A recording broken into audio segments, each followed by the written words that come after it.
È un disagio che creiamo, ma gli utenti devono sapere che una volta finiti i lavori potranno girare su questo ponte sicuri e tranquilli per altri 30 anni.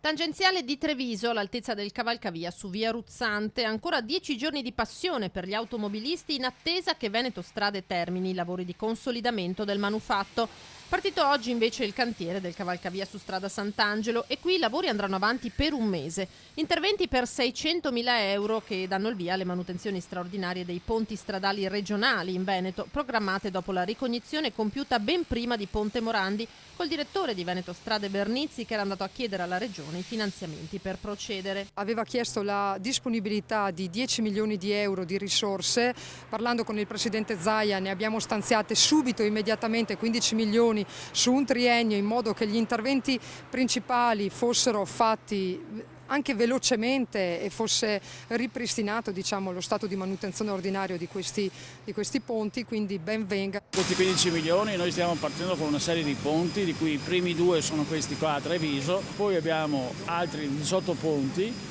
L'intervento più grosso l'abbiamo su un ponte sull'Adige a Legnago in provincia di Verona che ci costa 5 milioni di euro e dopo man mano con gli stanziamenti andremo avanti. Antena 3 aveva documentato il cattivo stato del cavalcavia di Sant'Angelo oltre un anno fa, rischi concreti tuttavia non ce n'erano nell'imminenza. Lo stato di criticità non è pericoloso, hanno necessità di essere manutentati, ma non siamo in condizioni di rischio crollo, ecco questo lo voglio assolutamente precisare. Se non si fa un intervento manutentivo o per ripristinare c'è il rischio che i ferri un po' alla volta si spezzino, a quel punto lì è a rischio la staticità del ponte. Anche su questo fronte e sulla manutenzione delle strade la Regione punta a ottenere dallo Stato maggiore autonomia. È stata chiesta la restituzione della gestione delle strade statali. C'è stata un'apertura da parte del Ministero in questo, speriamo che vada a buon fine, ma noi sicuramente non abbassiamo la guardia e continueremo a chiedere autonomia sulla viabilità.